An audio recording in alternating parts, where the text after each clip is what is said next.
അവരുടെയൊക്കെ കൂട്ടത്തിലുള്ള ഒരാളായിരുന്നു മുണ്ടക്കയം ജോൺ ഉപദേശി. ഒരിക്കൽ അദ്ദേഹം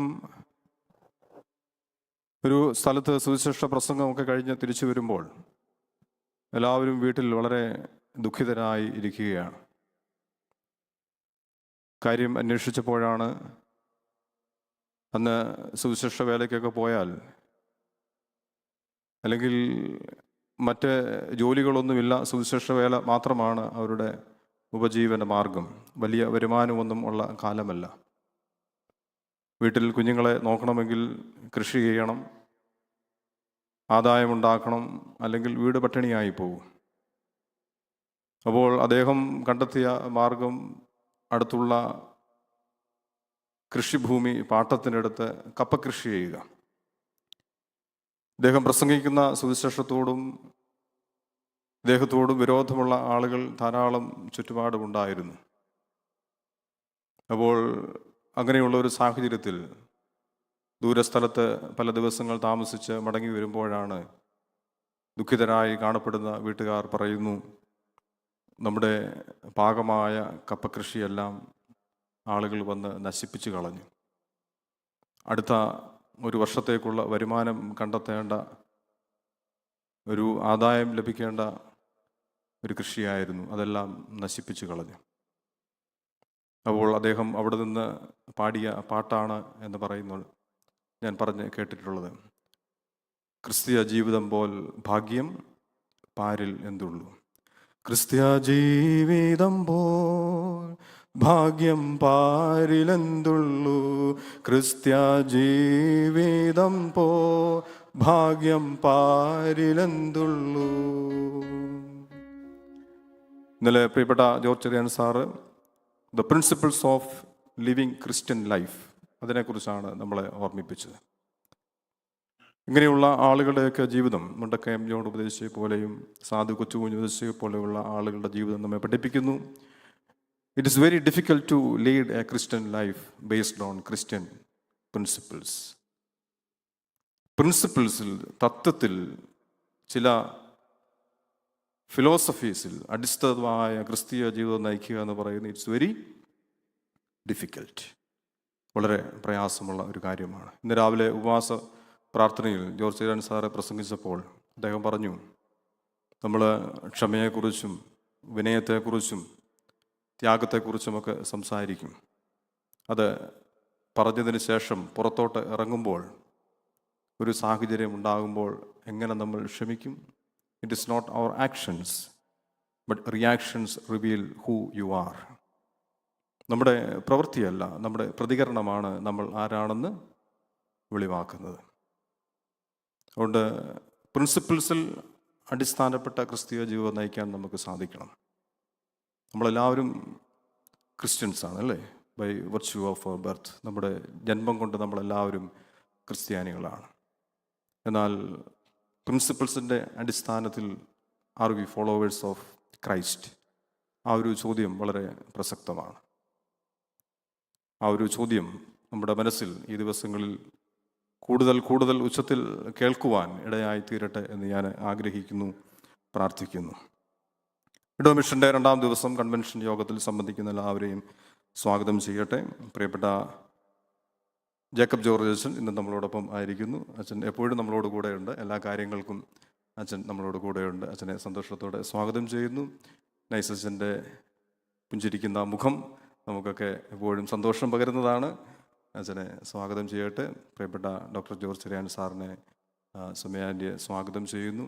സാൻ ഫ്രാൻസിസ്കോയിൽ നിന്ന് പ്രിയപ്പെട്ട രാധനങ്ങൾ ലീലാമ്മ ആൻ്റി ഇന്നലെ നമ്മളോട് കൂടെ ഉണ്ടായിരുന്നു, സ്വാഗതം ചെയ്യുന്നു. നിങ്ങളെല്ലാവരെയും, ഗായക സംഘത്തെ പ്രത്യേകമായി സ്വാഗതം ചെയ്യുന്നു. പകലിൽ ജോലിയൊക്കെ ഉണ്ടായിരുന്ന ആളുകളാണ്.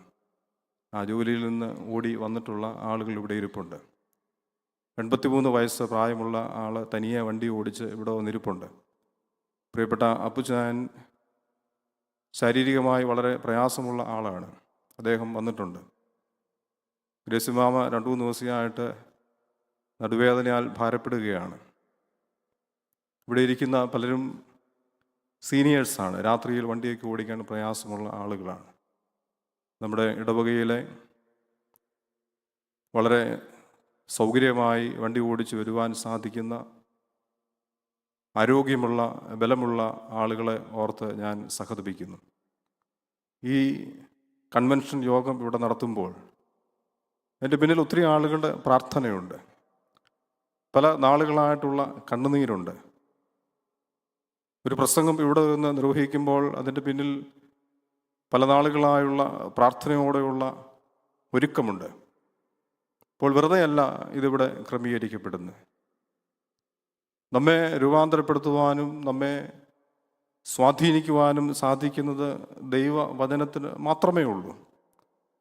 രണ്ടാം ലോകമഹായുദ്ധം കഴിഞ്ഞ സമയത്ത് ആളുകളെല്ലാം വളരെ പരിഭ്രാന്തിയിലായിരിക്കുമ്പോൾ ജീവിതം മുൻപോട്ട് പോകുന്നില്ല.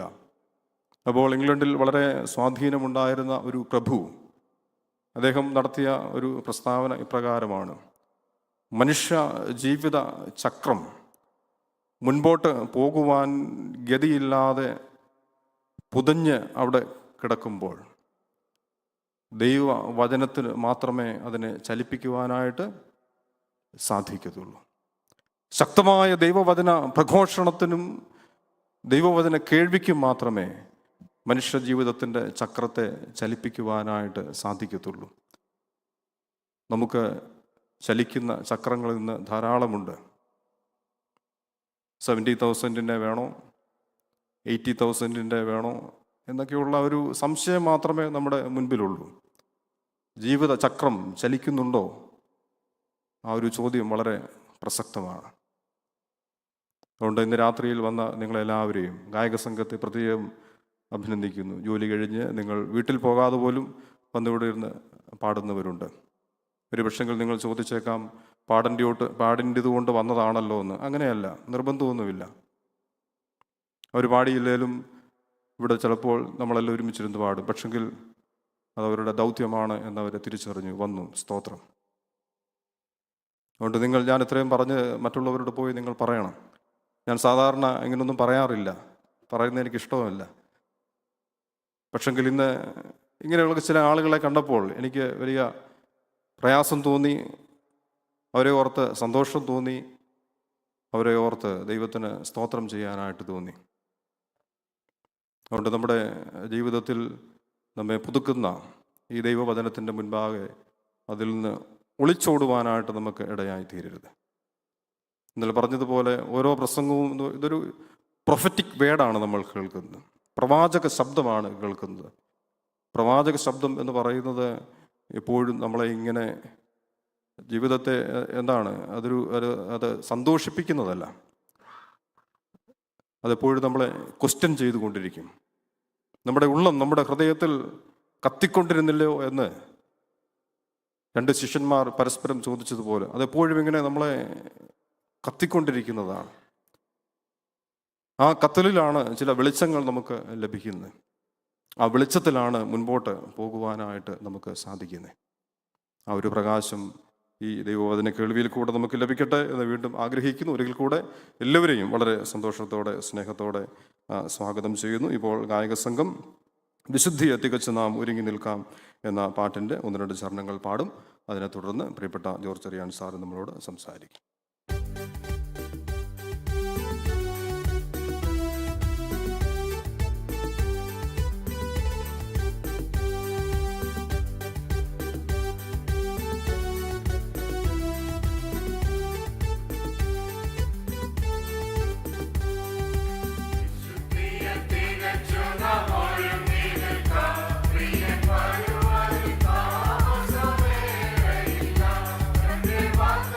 Thank you.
ദൈവത്തിൻ്റെ അതിപരിശുദ്ധ നാമം വാഴ്ത്തപ്പെടുമാറാകട്ടെ.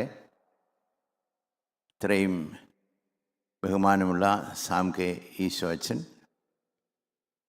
ഉമ്മൻ സാമുവൽ അച്ഛൻ, പ്രിയപ്പെട്ട ജേക്കബ് ജോർജ് അച്ഛൻ, കൂടി വന്നിരിക്കുന്ന ദൈവമക്കൾ, ക്രിസ്തു യേശുവിൻ്റെ നാമത്തിൽ സ്നേഹവന്ദനം. രണ്ടാമത്തെ രാത്രിയിൽ നമുക്ക് ദൈവവചനം കേൾക്കുവാൻ അവസരം ലഭിച്ചതോർത്ത് ദൈവത്തെ സ്തുതിക്കുന്നു. നമുക്ക് ദൈവവചനം കേൾക്കാനായി ദൈവസന്നിധിയിൽ പ്രാർത്ഥനയോടുകൂടെ ഇരിക്കാം.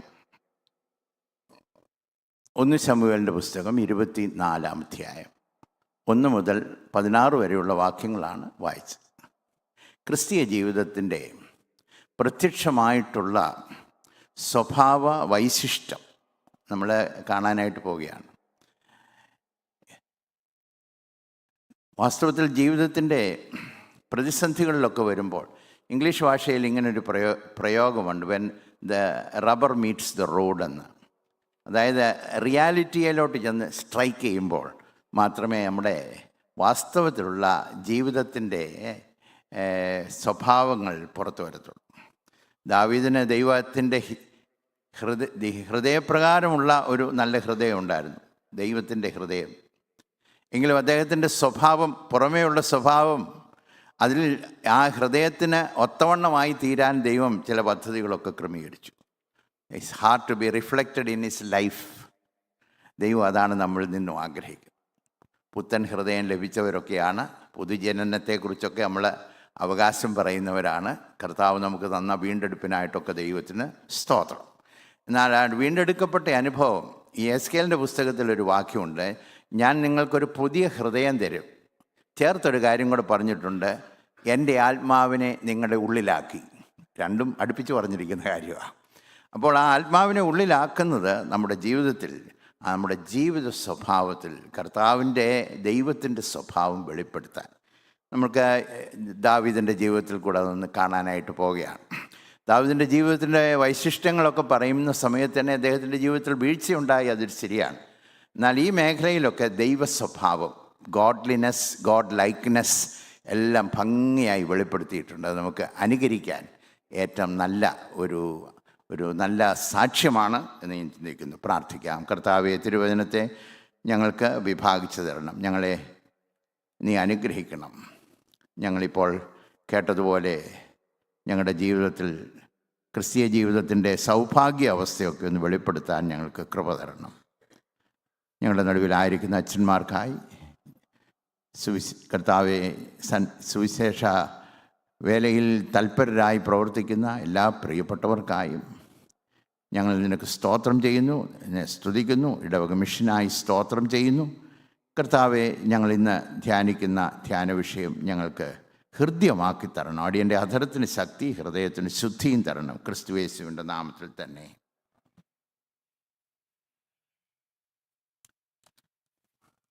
സാധാരണ കേൾക്കാറുള്ള ഒരു കമൻ്റുണ്ട്, ആത്മീയ കാര്യങ്ങളിലൊക്കെ വളരെ തൽപരനാണ്, ശുഷ്കാന്തിയൊക്കെ ഉണ്ട്, പക്ഷേ അദ്ദേഹത്തോടൊക്കെ ചേർന്ന് പോകാൻ വലിയ പ്രയാസമാണെന്ന് പറയും. To get along with him is very difficult. ഇത് നമ്മൾ സാധാരണ കേൾക്കാറുള്ളൊരു, ചിലപ്പോൾ അനാവശ്യമായി പറയുന്നൊരു കമൻ്റ് ആയിരിക്കാം, എന്നാൽ പലപ്പോഴും അത് വളരെ പ്രസക്തമായിട്ടുള്ളൊരു കമൻ്റാണ്. We are very spiritual, but people cannot get along with us easily. കാരണം നമ്മുടെ സ്വഭാവത്തിൽ ഇന്ന് രാവിലെ മുതൽ ചിന്തിക്കുന്നത് the attitude of a spirit filled man. ദാവീദിൻ്റെ മേൽ ദൈവത്തിൻ്റെ ആത്മാവ് വന്നതൊക്കെ ഇന്ന് 16-ാമത്തെ അധ്യായത്തിൽ നമ്മൾ ചിന്തിച്ചു. ആത്മാവ് വന്നു കഴിഞ്ഞപ്പോൾ അദ്ദേഹത്തിൻ്റെ ജീവിത സ്വഭാവം മാറി. ആ സ്വഭാവം മാറിയത് നിമിത്തം ക്രൈസ്റ്റ് ലൈക്ക്നെസ് വെളിപ്പെടുന്നതായി നാം കാണും. ദാവീദിനെ പോലെ ഈ കോൺഫ്ലിക്റ്റ് അല്ലെങ്കിൽ പ്രതിസന്ധികളും പ്രശ്നങ്ങളും ഒക്കെ വരുമ്പോൾ മാത്രമേ നമ്മുടെ റിയാക്ഷനിൽ കൂടെ, ഇപ്പോൾ നമുക്ക് കേട്ടല്ലോ, റിയാക്ഷനിൽ കൂടെ ഗോഡ്ലിനെസ് വെളിപ്പെടുത്താനായിട്ട് കഴിയത്തുള്ളൂ. അദ്ദേഹത്തിൻ്റെ ജീവിതത്തിൽ ഒരുപാട് പ്രതിസന്ധികൾ വന്നു. ചിലതൊക്കെ ഞാനൊന്ന് സൂചിപ്പിക്കാൻ ആഗ്രഹിക്കുന്നു. അതായത് എപ്പോഴും തന്നെ ഉപദ്രവിക്കുന്ന ഒരു വ്യക്തി തൻ്റെ ജീവിതത്തിലുണ്ടായിരുന്നു. രാജാവാണ്, ശൗൽ രാജാവാണ്. കണ്ടൻഷ്യസ് ക്രിസ്ത്യൻ എന്ന് വേണമെങ്കിൽ പറയാം. നമ്മുടെ ജീവിതത്തോടുള്ള ബന്ധത്തിൽ നമ്മളെ എപ്പോഴും വേദനിപ്പിച്ചുകൊണ്ടിരിക്കുന്ന ഒരു വ്യക്തി. രണ്ട്, അദ്ദേഹം ജീവിച്ച കാലത്ത് 1 ശമൂവേൽ 25 വായിക്കുമ്പോൾ അദ്ദേഹം പാർത്തിരുന്ന സ്ഥലത്ത് നാബാൽ എന്ന് പറയുന്ന ധനവാനായ ഒരു മനുഷ്യനുണ്ടായിരുന്നു. അദ്ദേഹത്തിന് ഒരുപാട് ആടുമാടുകളൊക്കെ ഉണ്ടായിരുന്നു. എന്നാൽ അതിനൊന്നും ഒരു ദോഷവും വരാതെ കാത്തത് ദാവീദിൻ്റെ ആളുകളാണ്. ദാവീദ് വളരെ നല്ലതുപോലെ നല്ലൊരു നെയ്ബറായിരുന്നു എന്ന് ഈ നാബാലിൻ്റെ ദാസന്മാരുടെ ഒരു അഭിപ്രായം നമുക്ക് വായിക്കുമ്പോൾ മനസ്സിലാക്കാൻ കഴിയും. നല്ലൊരു നെയ്ബറാണ്. ഈ പ്രൊട്ടക്റ്റഡ് ദം. എങ്കിലും നാബാലിൻ്റെ വീട്ടിൽ ഒരു വിരുന്നുണ്ടായപ്പോൾ, പ്രത്യേകിച്ച് രോമം കത്തിരിക്കുന്ന ആടുകളുടെ രോമം കത്തിരിക്കുന്ന സന്ദർഭം വന്നപ്പോൾ, സാധാരണ ഒരു വിരുന്നുണ്ട്. ആ വിരുന്നിൻ്റെ സമയത്ത് ദാവീദ് ആളയച്ചേച്ച് പറഞ്ഞു, ഞങ്ങൾക്കുള്ള ഓഹരി, ഞങ്ങൾ നിങ്ങൾക്ക് സഹായമായിരുന്നു, ഞങ്ങൾക്കുള്ള ഓഹരി, കാരണം പട്ടിണി കിടക്കുകയാണ്, ഈ കാട്ടിൽ പാർക്കുമ്പോൾ സഹായമൊന്നുമില്ല, അയക്കണമെന്ന് പറഞ്ഞപ്പോൾ വളരെയധികം മുറിപ്പെടുത്തുന്ന വാക്കുകൾ പറഞ്ഞു. ദാവീദ് ആരാ? ഇശായിയുടെ പുത്രൻ ആരാ?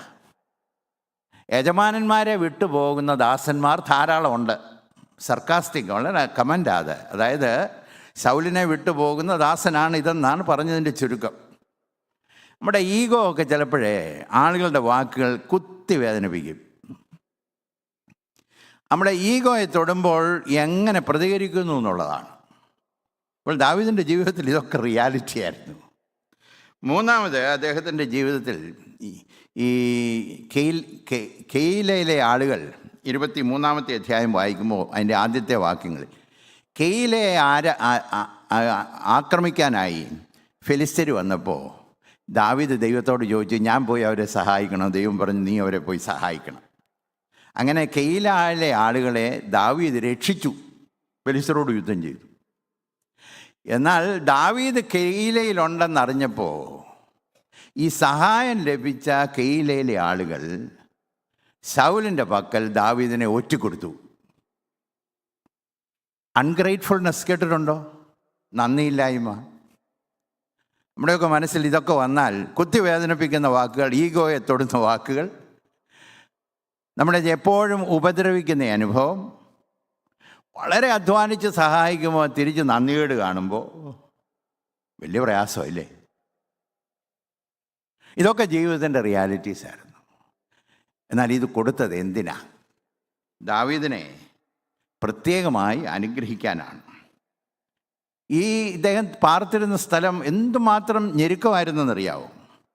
വിശന്നിട്ടൊരിക്കൽ ദൈവാലയത്തിൽ പോയി പുരോഹിതന്മാർക്ക് വേണ്ടി വെച്ചിരുന്ന അപ്പത്തെ ആ പുരോഹിതൻ എടുത്ത് കൊടുക്കേണ്ടതായി വന്നു. Because he was so hungry. അങ്ങനെയുള്ള സ്ഥലത്ത് പാർക്കുന്ന സമയത്ത് ഈ തരത്തിലുള്ള അനുഭവങ്ങൾ. പ്രധാനപ്പെട്ട ചില കാര്യങ്ങൾ പറയട്ടെ. ദാവീദ് ഉന്നതനായി വന്ന സമയം മുതൽ ശൗൽ രാജാവിന് അസൂയ. 1 ശമൂവേൽ 18-6-7 വാക്യം. ദാവീദിനോട് കണ്ണുകടി തുടങ്ങിയെന്നാണ് നമ്മുടെ മലയാള ഭാഷയിൽ ഉപയോഗിക്കുന്നത്. ഇംഗ്ലീഷിൽ പറഞ്ഞിരിക്കുന്നത് ഈ had A jealous I on David. ഈ അസൂയുള്ള കണ്ണുകളുടെ നടുവിൽ ജീവിക്കാൻ വലിയ പ്രയാസമാണ്. നമ്മളൊക്കെ ചെയ്യുന്നൊരു കാര്യമുണ്ട്, അവിടെ നിന്നൊന്ന് അവോയ്ഡ് ചെയ്ത്, അങ്ങനെയുള്ളവരെ ഒന്ന് അവോയ്ഡ് ചെയ്ത് പോകാനായിട്ട് ആഗ്രഹിക്കും. എന്നാൽ ഇദ്ദേഹത്തിന് അവോയ്ഡ് ചെയ്യാനൊന്നും നോക്കത്തില്ല. അദ്ദേഹത്തിൻ്റെ ദാസനായിട്ട് ജീവിക്കുന്ന സമയമാണ്. ജലസായി തുളച്ച് കയറുന്ന കണ്ണുകളാത്, തുളച്ച് കയറുന്ന, പ്രത്യേകിച്ചൊരു അധികാരി. അതുമാത്രമല്ല, ഈ പല പ്രാവശ്യം ദാവീദിനെ കുന്തം കൊണ്ട് കൊല്ലുവാനായി ശ്രമിച്ചു. കുന്തം എറിഞ്ഞു. അദ്ദേഹത്തിന് വേണ്ടി വീണ വായിച്ചുകൊണ്ടിരിക്കുമ്പോൾ ഒന്ന് ഇമാജിൻ ചെയ്യണേ, ഈ ശൗൽ രാജാവിൻ്റെ ഉള്ളിലുള്ള ദുരാത്മാവ് പോകാൻ അദ്ദേഹം കിന്നരം വായിച്ചുകൊണ്ടിരിക്കുമ്പോൾ തന്നെ ആശ്വസിപ്പിക്കുന്ന മനുഷ്യൻ്റെ നേരെ കുന്തം എറിഞ്ഞ മനുഷ്യനാണ് ശൗല്. ഈ ഒരു മനുഷ്യൻ്റെ കൂടാണ് ജീവിതം. Very difficult time. അതുമാത്രമല്ല, ജീവിതത്തിൽ വിവിധ തരത്തിലുള്ള കഷ്ടങ്ങൾ അനുഭവിച്ചു. ഇത് എന്തിനു വേണ്ടിയായിരുന്നു? ഒന്ന്, പ്രധാനപ്പെട്ടത്, തൻ്റെ ഹൃദയം ദൈവത്തിൻ്റെ ഹൃദയം പോലെ ആയിരുന്നെന്ന് നമുക്കറിയാം. ഞാൻ സൂചിപ്പിച്ചതുപോലെ തൻ്റെ ജീവിതവും തൻ്റെ സ്വഭാവവും ക്രൈസ്റ്റ് ലൈക്ക് ആക്കാൻ, ഗോഡ് ലൈക്ക് ആക്കാൻ ദൈവം പണിയുന്ന പദ്ധതിയാണ്. അതുകൊണ്ട് വിശ്വാസ ജീവിതത്തിൽ ഞാനും നിങ്ങളുമൊക്കെ വരുമ്പോൾ ദൈവത്തിന് പലപ്പോഴും ചിന്തിച്ചിട്ടുണ്ടോ, നമ്മളെല്ലാം അങ്ങ് പാക്ക് ചെയ്ത് പെട്ടെന്ന് അങ്ങ് സ്വർഗത്തിൽ വിട്ടാൽ പോരായിരുന്നു? എളുപ്പമായിരുന്നല്ലോ. പിന്നെ ഇവിടെ ഇങ്ങനെ ഇട്ടേക്കുന്നതിൻ്റെ കാരണം തന്നെ ഇങ്ങനെയുള്ള ആളുകളുടെയൊക്കെ നടുവിൽ കർത്താവിന് നമ്മളെ ഒന്ന് പണിതെടുക്കണം. God wants to build us up. ഈ സ്വർഗം നിറയ്ക്കുന്നത് ആരെ കൊണ്ടെങ്കിലും അല്ല, ദൈവം സ്വർഗത്തെ നിറയ്ക്കുന്നത് സ്പിരിച്വൽ ജയൻസിനെ കൊണ്ടാണ്. അപ്പോൾ നമ്മുടെ ജീവിതത്തെ വളർത്താൻ ദൈവത്തിന് പദ്ധതി ഉള്ളത് കൊണ്ട് ഇങ്ങനെയുള്ള സന്ദർഭത്തിൽ കൂടെയൊക്കെ ദൈവം നമ്മെ അയക്കും. നമ്മൾ പാടിയൊരു പാട്ടിൻ്റെ എനിക്കത് എടുക്കണമെന്നുണ്ടായിരുന്നു, പക്ഷേ അത് പെട്ടെന്ന് അങ്ങ് പോയി. മറ്റുള്ളവരെ സ്നേഹിക്കാനുള്ള അവസരം ഉണ്ടാകാൻ വേണ്ടിയാണ് പല ദുഃഖങ്ങളിൽ കൂടെ കടന്നു പോകുന്നതെന്ന് രണ്ടാമത്തെ പാട്ടിൻ്റെ ഒരു സ്റ്റാൻസയിൽ കൂടെ കാണാനായിട്ടിടയായി. അപ്പോൾ നമ്മുടെ ജീവിതത്തെ പണിതെടുക്കുന്ന സമയം, to have a character like God. അതുമാത്രമല്ല, ജീവിതം ഫലകരമായി തീരാൻ, ടു ബി ഫ്രൂട്ട്ഫുൾ. ദൈവത്തിൻ്റെ രാജ്യത്തിനു വേണ്ടിയും താൻ ഒരിക്കൽ ഭരിക്കുമ്പോൾ ആ സിംഹാസനത്തിനും യോജിച്ചവനായി തീരാൻ, to make him fit for the throne he is going to occupy. അപ്പോൾ ദൈവം ഈ ദാവീദിനെ പണിയുന്നത് എന്തിനാണെന്നറിയാവും? അനേക നാളുകൾ ഈ കാടുകളിൽ കൂടെ ഒക്കെ പോകേണ്ടി വന്നു. The reason is God was building up so that he will fit the throne well. സിംഹാസനത്തിലിരിക്കുമ്പോൾ നന്നായിട്ട് അതിൽ ഫില്ല് ചെയ്യണം. ഈ പത്രോസിൻ്റെ 1-ാം ലേഖനം വായിക്കുമ്പോഴേ അവിടെ ഒരു കാര്യം പറഞ്ഞിട്ടുണ്ട്. ക്ഷയം, മാലിന്യം, വാട്ടം എന്നിവയില്ലാത്ത അവകാശത്തിനായി ദൈവം നമ്മെ വീണ്ടും ജനിപ്പിച്ചെന്ന്. വീണ്ടും ജനിപ്പിച്ചത് എന്തിനാണെന്നറിയാമോ? വലിയൊരു ഇൻഹെറിറ്റൻസാണ്. ക്ഷയം, മാലിന്യം, വാട്ടം എന്നിവയില്ലാത്ത അവകാശത്തിനായി തന്നെ കർത്താവ് നമ്മെ വീണ്ടും ജനിപ്പിക്കും. എന്തൊരു ഇൻഹെറിറ്റൻസാണ്! എന്നാൽ ഈ നല്ല ഇൻഹെറിറ്റൻസ് നമ്മൾ പ്രാപിക്കുമ്പോൾ ആ ഇൻഹെറിറ്റൻസിന് നമ്മൾ യോഗ്യനായിരിക്കണം. ഞാൻ പലപ്പോഴും അതിനോട് ചേർത്ത് പറയുന്നൊരു സ്റ്റേറ്റ്മെൻ്റ് ഉണ്ട്. When the inheritor gets the inheritance, he must be fit for the inheritance. നമ്മൾ ആ അവകാശമാക്കുമ്പോൾ അവകാശത്തിന് യോഗ്യനാകണം. അത് ദൈവത്തിൻ്റെ വലിയൊരു പദ്ധതിയാണ്.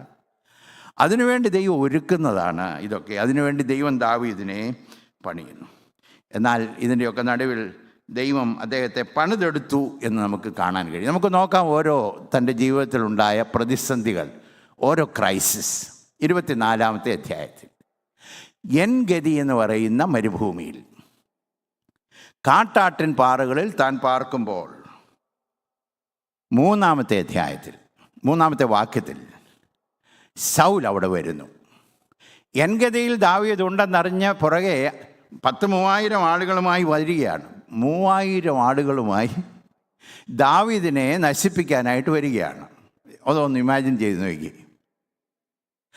അങ്ങനെ എൻഗതി മരുഭൂമിയിൽ ഒരു ഗുഹയുടെ അവിടെ വന്നപ്പോൾ കാൽമടക്കത്തിന് ടോയ്ലറ്റായിട്ട് ഉപയോഗിക്കാൻ വേണ്ടി അദ്ദേഹം ഒരു ഗുഹയിൽ കയറി. എന്നാൽ ആ ഗുഹയ്ക്കുള്ളിൽ ദാവീദും കൂട്ടരും ഉണ്ടായിരുന്നു.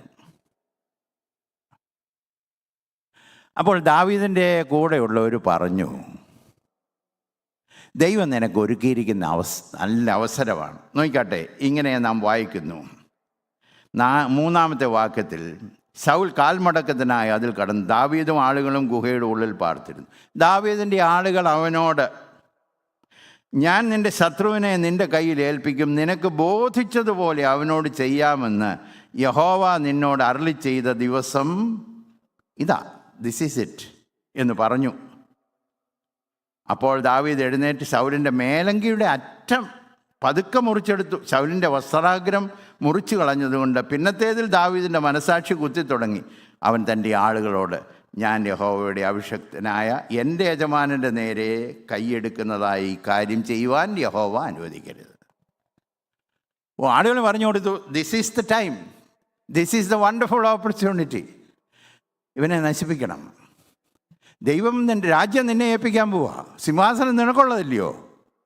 അപ്പോൾ നിന്നെ ഉപദ്രവിക്കുന്ന ഈ മനുഷ്യനെ ഇപ്പോൾ നിൻ്റെ കയ്യിൽ ഏൽപ്പിച്ചിരിക്കുകയാണ് എന്ന് പറഞ്ഞു. എന്തൊരു നല്ല അഡ്വൈസായി നമുക്ക് തോന്നും. എന്നാൽ ദാവീദ് എടുത്ത തീരുമാനം, യഹോവയുടെ അഭിഷക്തനെ ഞാൻ തൊടുകയില്ല, ഞാൻ കൈ എടുക്കത്തില്ല.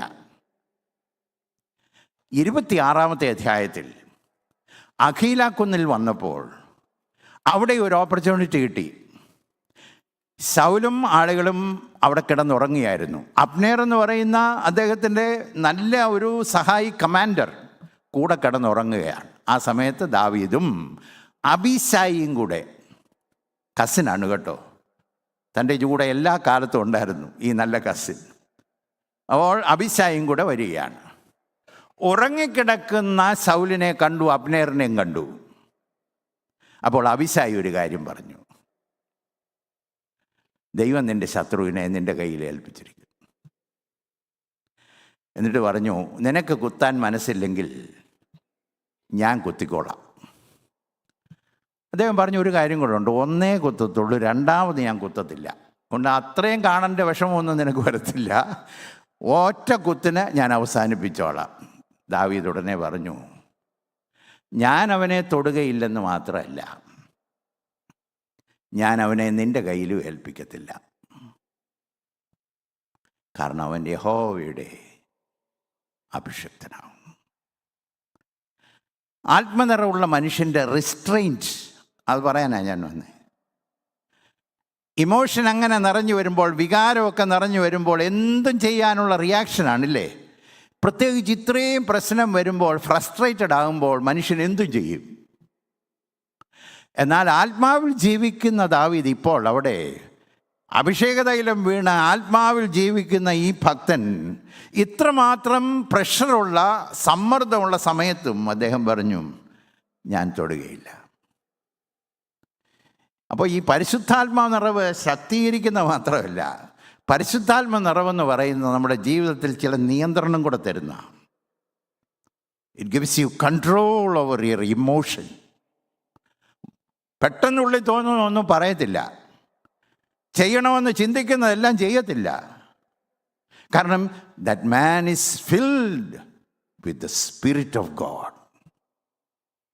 നമ്മളിന്ന് പഠിക്കാനായിട്ട് പോകുന്നത്, എന്തുകൊണ്ടാണ് ഇത്രയും നല്ല അവസരം ലഭിച്ചിട്ടും ദാവീദ് തൻ്റെ കൈ വിലക്കിയത്. തൻ്റെ കൈ വിലക്കിയെന്ന് മാത്രമല്ല, he could have lets Abishai do it. Abishai ഒന്ന് ചെയ്തേരെന്ന് പറഞ്ഞാൽ മതിയായിരുന്നു. നമ്മളൊക്കെ അങ്ങനെയാണല്ലോ. ഈ കമ്മിറ്റിക്കൊക്കെ വരുമ്പോഴേ നമ്മൾ നേരത്തെ പറഞ്ഞു വെക്കും, പറഞ്ഞേച്ച് പറയും, ഞാനതൊന്ന് തുടങ്ങി വിടത്തേ ഉള്ളൂ, ബാക്കി നിങ്ങളങ്ങ് ഏറ്റോണം. അപ്പോൾ ഈ അഭിസായിയുമായിട്ടുള്ള അറേഞ്ച്മെൻ്റ് പോലെ നമുക്ക് വേണേലും പ്രവർത്തിക്കാം. ദാവീദ് ചെയ്തില്ല. കാരണം he was a man filled with the Holy Spirit. ദൈവത്തിൻ്റെ പരിശുദ്ധാത്മാവിൽ ജീവിക്കുന്നവനായ ഒരു മനുഷ്യൻ. നമ്മളിന്ന് ചിന്തിക്കാൻ പോകുന്നത്, എന്തുകൊണ്ടാണ് നാച്ചുറലായിട്ട് നമ്മുടെ ഉള്ളിൽ വരുന്ന ഈ വികാരം തൻ്റെ ജീവിതത്തിൽ വെളിപ്പെടാത്തത്. പലപ്പോഴും നമ്മുടെയൊക്കെ ജീവിതത്തിൽ അതുണ്ട്. അവസരം കിട്ടുമ്പോൾ, തക്ക അവസരം കിട്ടുമ്പോൾ, ഈ അവസരം കിട്ടുന്നതിന് മുമ്പേ നമ്മൾ ചിലരോടൊക്കെ പറയും, എനിക്കും പ്രതികരിക്കാനൊരു അവസരം ഉണ്ടാകും, അന്നേരം കണ്ടോളാം. നേരത്തെ പറഞ്ഞു വെച്ചിരിക്കുക കേട്ടോ. ഇത് നേരത്തെ അത് പറഞ്ഞുമില്ല, അവസരം കിട്ടിയപ്പോൾ ചെയ്തുമില്ല. Man after God's own heart, ദൈവത്തിൻ്റെ ഹൃദയപ്രകാരമുള്ളൊരു മനുഷ്യൻ. Why he did not do it, അതാണ് നമ്മൾ പഠിക്കാൻ പോകുന്നത്. ഒന്നാമത്തേത് നമ്മൾ പ്രത്യേകം കാണുന്നത്, ഫീലിങ്സിലനുസരിച്ചല്ല, വികാരത്തിൻ്റെ വെളിച്ചത്തിലോ ജീവിതത്തിൽ ഉണ്ടാകുന്ന അനുഭവങ്ങളുടെ വെളിച്ചത്തിലോ അല്ല, തൻ്റെ പ്രവൃത്തികൾ ദൈവവചനത്തിൻ്റെ വെളിച്ചത്തിലായിരുന്നു. Do not touch my anointed. എൻ്റെ ഓർമ്മ ശരിയാണെങ്കിൽ 1 ദിനവൃത്താന്തം 16:10 കേട്ടോ, യഹോവയുടെ അഭിഷക്തനെ തൊടരുത്. അത് ദൈവത്തിൻ്റെ വചനമാണ്. അപ്പോൾ തനിക്ക് ആ മനുഷ്യനെ നശിപ്പിക്കണമെന്നുള്ളതാണ് ന്യായമായ ഒരു നാച്ചുറലായിട്ട് വരുന്ന തോന്നലെങ്കിലും, അദ്ദേഹത്തിൻ്റെ ജീവിതത്തെ നിയന്ത്രിക്കുന്നത് ആ ഹൃദയത്തിൽ നിന്ന് പൊങ്ങി വരുന്ന ആ വൈരാഗ്യമോ വികാരമോ അല്ല. Not the feelings or the revengeful spirit. അദ്ദേഹത്തിൻ്റെ ജീവിതത്തെ നിയന്ത്രിക്കുന്നു. ദൈവത്തിൻ്റെ വചനം എന്തു പറയുന്നു? What does the word of God say? അപ്പോൾ ഈ ലോകത്തിൽ നാം ഫലകരമായി ജീവിക്കണമെങ്കിൽ നമ്മുടെ ജീവിതത്തിൻ്റെ പ്രമാണം ദൈവത്തിൻ്റെ വചനമാണ്. പലതും നമുക്ക് ചെയ്യണം എന്ന് തോന്നും. എന്താണ് ദൈവവചനം പറയുന്നത്? For David, obedience goes first. Obedience to God's word. ഏതെല്ലാം സാഹചര്യം ഉണ്ടായാലും പലപ്പോഴും നമ്മുടെ മനസ്സിൽ കൂടെ പോകുന്നത്, is it good for me? ഇത് ചെയ്താൽ എനിക്ക് നല്ലതാണോ? അതാണ് നമ്മൾ ചിന്തിക്കുന്നത്. എനിക്ക് നല്ലതാണോ എന്നുള്ളതല്ല, എനിക്ക് പ്രയോജനമാണോ എന്നുള്ളതല്ല, ഇത് സഹായിക്കുമോ എന്നുള്ളതുമല്ല. ഇത് ചെയ്യണോ വേണ്ടായോ എന്ന് തീരുമാനിക്കുന്നത് ദൈവത്തിൻ്റെ പ്രമാണം എന്തു പറയുന്നു. പലപ്പോഴും നമ്മളൊക്കെ വിശ്വാസികളൊക്കെ ആണെങ്കിലും you know how we react. ഇപ്പോൾ എനിക്ക് നേട്ടം എന്താ? That I will do. For David that was not the principle. വചനം പറയുന്നു, നിനക്കിപ്പോൾ വേദന തരുന്നവനാണ് ഈ കിടക്കുന്നതെങ്കിലും, അവസരം ഇത് നിനക്കായി വച്ചിട്ടുണ്ടെങ്കിലും, വചനം എന്നോട് പറയുന്നു, യഹോവയുടെ അഭിഷക്തനെ തുടരുത്. I will not do it. രണ്ടാമത്, അദ്ദേഹത്തിന് വളരെ സെൻസിറ്റീവായിട്ടുള്ളൊരു ഹൃദയമുണ്ട്. എൻ്റെ ഹൃദയം വളരെ സെൻസിറ്റീവായിരുന്നു. ആദ്യത്തെ പ്രാവശ്യം ആ ഗുഹയ്ക്കകത്ത് വന്നപ്പോൾ, ശൗല് കാൽമുടക്കത്തിനായി വന്നപ്പോൾ ഒരുപക്ഷേ തൻ്റെ മേലങ്കി അല്പം മാറ്റിയിട്ടിരിക്കുകയായിരുന്നായിരിക്കും. എങ്കിലും ദാവീദിന് അവസരം കിട്ടിയപ്പോൾ മേലങ്കിയുടെ ഒരു അല്പം ഒന്ന് മുറിച്ചിങ്ങെടുത്തു. വലിയ ദോഷമൊന്നും ചെയ്തില്ലേ? എങ്കിലും ആ വാക്യം നിങ്ങൾ ശ്രദ്ധിച്ചോ? പിന്നത്തേതിൽ ദാവീദിൻ്റെ മനസ്സാക്ഷി കുത്തിത്തുടങ്ങി. ശരീരത്തിൽ തൊട്ടില്ല, ആപത്ത് വരുത്തിയില്ല. ആ മനുഷ്യൻ്റെ മേലങ്കിയുടെ ഒരു ഭാഗം ഒന്ന് മുറിച്ച്, പ്രൂഫായിട്ട് എടുത്തതാകട്ടോ, ഞാൻ നിന്നെ ഉപദ്രവിച്ചില്ലെന്ന് പറയാനായിട്ട് പ്രൂഫായിട്ട് എടുത്തതാ. But his conscience was stricken. വിശ്വാസ ജീവിതം ഫലകരമായി ജീവിക്കണമെങ്കിൽ, ദൈവഭക്തിയിൽ ജീവിക്കണമെങ്കിൽ, അപ്പോസ്തലനായ പൗലോസിൻ്റെ ഭാഷയിൽ ഞാൻ പറയാം, നിർമ്മല മനസാക്ഷി.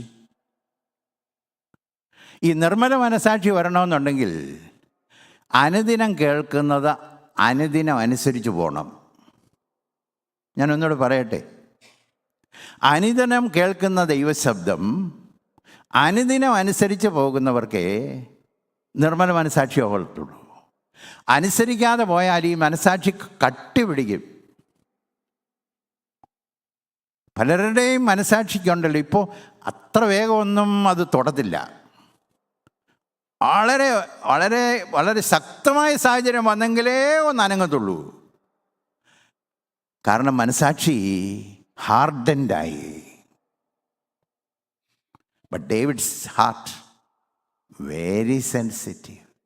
ഒരു ചെറിയ കാര്യം ചെയ്തപ്പോഴേ ഹൃദയത്തിലൊരു വേദന. ഞാനിപ്പോൾ പറയുന്നതിനോട് ചിലരൊക്കെ യോജിക്കുന്നതായിരിക്കും. ഒരു കാലത്ത് ഒരു വാക്കൊരല്പം തെറ്റിപ്പോയാൽ വലിയ പ്രയാസമായിരുന്നു. അയ്യോ പറഞ്ഞു പോയല്ലോ എന്ന്. ഇപ്പം ഒരു വാക്കല്ല, 2-3 സെൻറ്റൻസ് പറഞ്ഞേച്ച് വീട്ടിൽ പോയാലും രാത്രി സുഖമായി കിടന്നുറങ്ങും.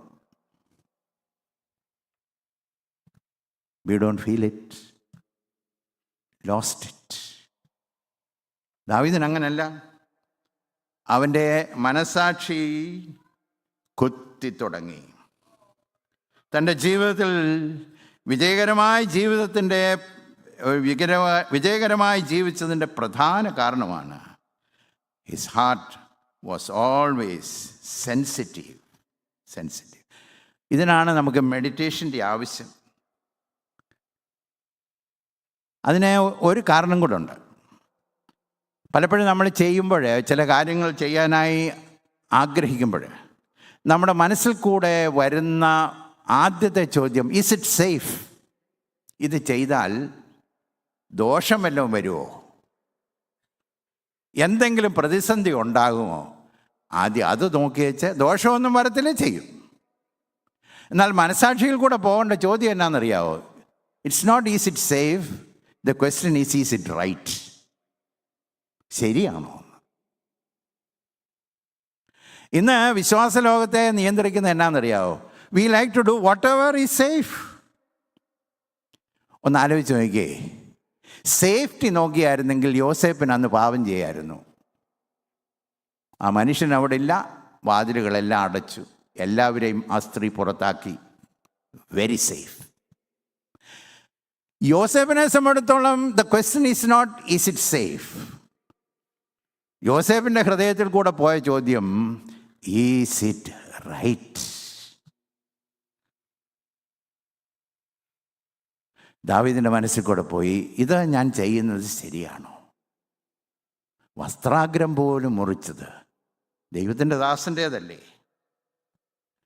ഒരു മനുഷ്യൻ സൈക്കാട്രിസ്റ്റിനെ കാണാൻ വന്ന ഒരു ചരിത്രം ഞാൻ കേട്ടു. കാരണം എപ്പോഴും ഈ മനസാക്ഷി കുത്തുന്നതുകൊണ്ടൊരു സ്വസ്ഥതയില്ല. അദ്ദേഹം പറഞ്ഞു, എനിക്ക് കൗൺസിലിംഗ് വേണം. അപ്പോൾ അദ്ദേഹം സൈക്കാട്രിസ്റ്റ് ചോദിച്ചു, കൂടുതൽ ഒരു ഇച്ഛാശക്തി, സെൽഫ് വില്ലിന് വേണ്ടിയാണോ നീ ആഗ്രഹിക്കുന്നത്? അല്ല, അദ്ദേഹം പറഞ്ഞു, I want A weaker conscience.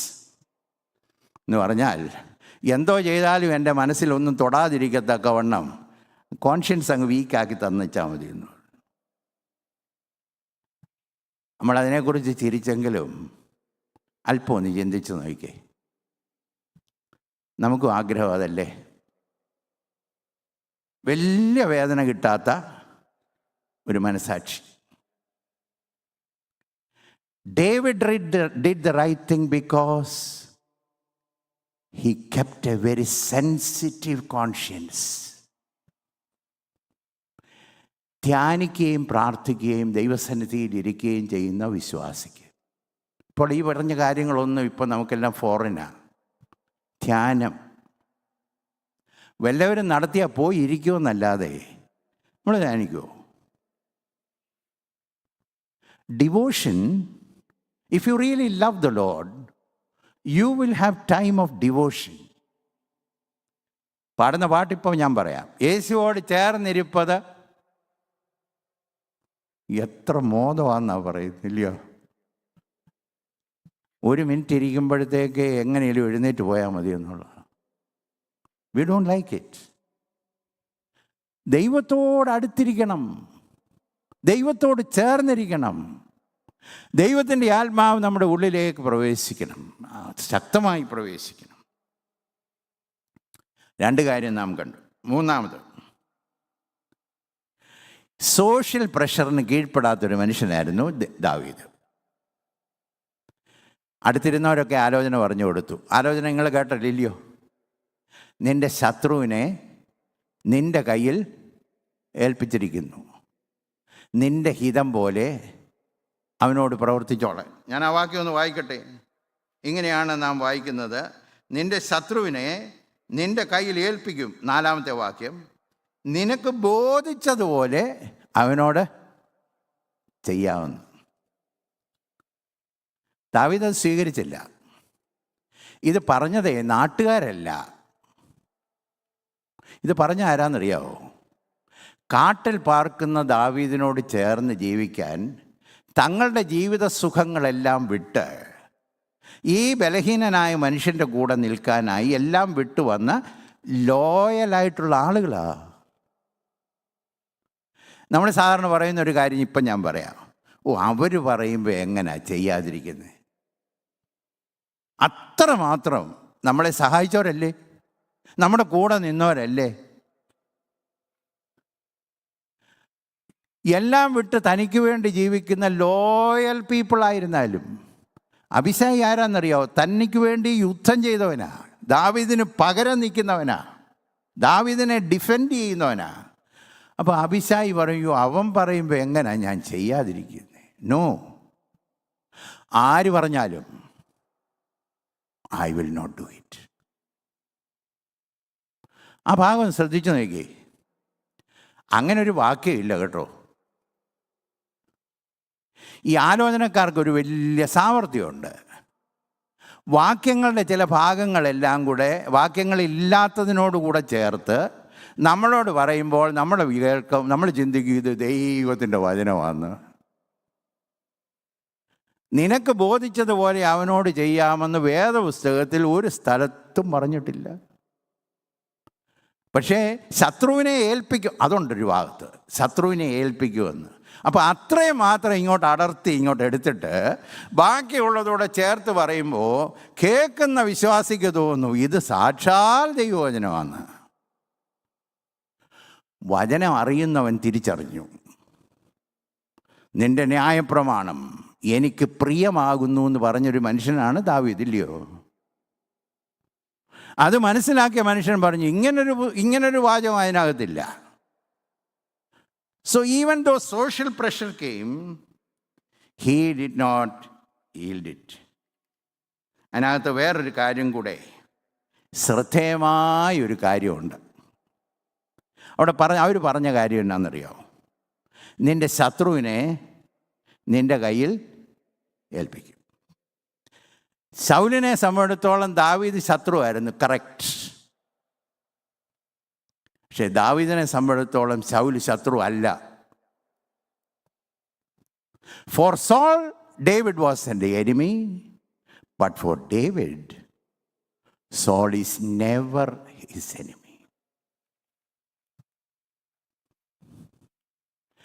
നമ്മൾ ചിലരെയൊക്കെ എങ്ങനെയാണ് വീക്ഷിക്കുന്നത്? രാത്രി ശോധന ചെയ്യണേ. We want to live a higher Christian life. ഉന്നതമായ ക്രിസ്ത്യ ജീവിതം നയിക്കാൻ ആഗ്രഹമില്ലയോ? നമ്മളെ വേദനിപ്പിച്ച ചിലരെയൊക്കെ ഓർക്കുമ്പോൾ നമ്മുടെ മനസ്സിൽ കൂടെ പോകുന്ന മൈ എനിമി, എൻ്റെ ശത്രു. നമുക്കങ്ങനൊരു കാര്യമില്ല. കർത്താവിനെ ചുംബിച്ച് ഒറ്റിക്കൊടുത്തവനോട് എൻ്റെ ശത്രുവേ എന്നല്ല പറഞ്ഞ്, സ്നേഹിത. ഒറ്റിക്കൊടുക്കുമ്പോഴും സ്നേഹിതൻ.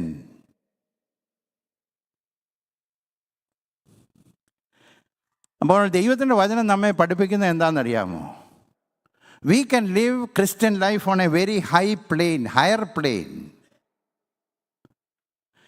പഴയ കാലത്തൊരു പാട്ടുണ്ടായിരുന്നു, ഉന്നത വിളിക്ക് യോഗ്യരെ വിളിച്ചവൻ്റെ സന്നിധിയിൽ നിന്നു മാറല്ലേ എന്ന്. ആ വിളിയെക്കുറിച്ച് ശ്രദ്ധിച്ചോ?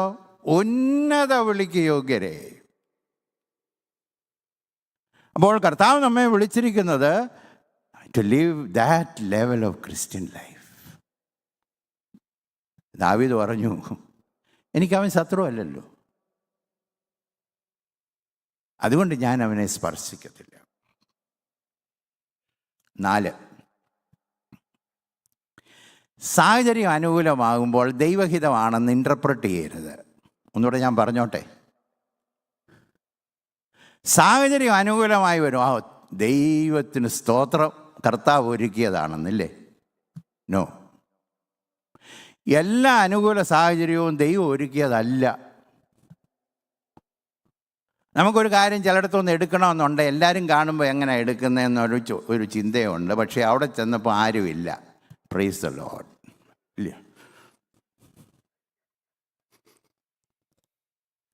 അപ്പോൾ സാഹചര്യം അനുകൂലമാകുമ്പോൾ ദൈവഹിതമാണെന്ന് ഇൻ്റർപ്രറ്റ് ചെയ്യരുത്. അത് ഇൻ്റർപ്രറ്റ് ചെയ്യുന്ന ആരാന്നറിയാവോ? അനുസരണക്കേടിൽ ജീവിക്കുന്നവരാണ്. യോനായോട് തമ്പുരാൻ പറഞ്ഞു, നീ നിനവിക്ക് പോകാൻ. പോർട്ടിൽ വന്നപ്പോൾ കിടക്കുന്നു കപ്പൽ. എനിക്ക് തോന്നുന്നു അന്നത്തെ നല്ല കപ്പലായിരുന്നു തോന്നുന്നു, ടൂറിനൊക്കെ പോകുന്ന ടൈപ്പ് കപ്പൽ, റെഡി. യോന ചിന്തിച്ചു, ദൈവത്തിന് സ്തോത്രം, എനിക്ക് പോകണ്ടെന്നായിരുന്നു ചിന്ത. ദൈവം ഒരുക്കിയ വഴികൾക്കായി ദൈവത്തിന് സ്തോത്രം ചെയ്യുന്നു. Never Z, never say that. നിങ്ങളുടെ ശ്രദ്ധയ്ക്ക് ഒരു കാര്യം കൊണ്ടുവരാൻ ആഗ്രഹിക്കുന്നു. 23-ാമത്തെ അധ്യായത്തിലേക്ക് നോക്കി. അതിൻ്റെ 6-7 വാക്യം. അഹിമേലെക്കിൻ്റെ മകനായ അബ്യാഥാർ കെയീലയിൽ ദാവീദിൻ്റെ അടുക്കൽ ഓടി വന്നപ്പോൾ കൈവശം ഏഫോദ് കൂടെ കൊണ്ടുവന്നിരുന്നു. ദാവീദ് കെയീലയിൽ വന്നിരിക്കുന്നു എന്ന് ശൗലിന് അറിവ് കിട്ടി. കെയീലയ്ക്കുള്ള പ്രത്യേകത എന്നാണെന്നറിയാമോ? It is a walled city എന്ന് പറഞ്ഞാൽ പെട്ടെന്ന് ഓടി രക്ഷപ്പെടാനൊക്കത്തില്ല, 4 ചുറ്റും മതില. അപ്പോൾ ദാവീദ് കെയീലയിലുണ്ടെന്ന് ആർക്ക് അറിവ് കിട്ടി? ശൗലിന് അറിവ് കിട്ടി. ഉടനെ അദ്ദേഹത്തിൻ്റെ മനസ്സിൽ കൂടെ വന്ന തോന്നൽ ഉടനെ അവിടെ എഴുതിയിട്ടുണ്ട്, ദൈവം അവനെ എൻ്റെ കയ്യിൽ ഏൽപ്പിച്ചിരിക്കുന്നു. ഉണ്ടോ? A man living in total disobedience, അദ്ദേഹത്തിന് സാഹചര്യം അനുകൂലമാകുമ്പോൾ ഇത് ദൈവത്തിൻ്റെ ഹിതമാണെന്നാണ് ഇൻ്റർപ്രട്ടേഷൻ. ദാവീദിന് അങ്ങനല്ല. സാഹചര്യം അനുകൂലമായാലും ദൈവവചനമാണ് എനിക്ക് വഴി പറഞ്ഞു തരുന്നത്. Word of God gives me guidance. അതുകൊണ്ട് സോഷ്യൽ പ്രഷർ വന്നിട്ടും സാഹചര്യം അനുകൂലമായിട്ടും താൻ ഒരിക്കലും അതിന് കീഴ്പ്പെട്ടില്ല. ഞാൻ ഇപ്രകാരം ഒരു സെൻറ്റൻസ് എഴുതി: human interest can manipulate circumstances. മാനുഷികമായിട്ടുള്ള താല്പര്യങ്ങൾക്ക് സാഹചര്യങ്ങളെ വ്യാഖ്യാനിച്ചെടുക്കാൻ സാധ്യതയുണ്ടെന്നുള്ളത് ഓർത്തോണം. അപ്പോൾ നമ്മുടെ മനസ്സിലൊരു താല്പര്യമുണ്ട്. ആ താല്പര്യത്തോടുകൂടെ സാഹചര്യത്തെ കാണുമ്പോൾ ആ സാഹചര്യത്തെ നമ്മൾ ഇൻ്റർപ്രറ്റ് ചെയ്തെടുക്കാൻ സാധ്യതയുണ്ട്. David never did it. 5, തന്നെ ഓടിച്ചിട്ട് വേദനിപ്പിക്കുകയാണേലും അധികാരത്തിന് കീഴ്പ്പെട്ട മനുഷ്യനായിരുന്നു ദാവീദ്.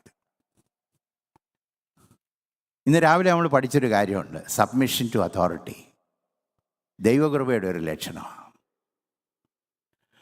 ഈ റിബല്യൻ എന്നുള്ളതുണ്ടല്ലോ, ദൈവവചനത്തിനകത്ത് പറഞ്ഞിട്ടുണ്ട്, അത് തന്നെ ഒരു വിഗ്രഹമാണ്.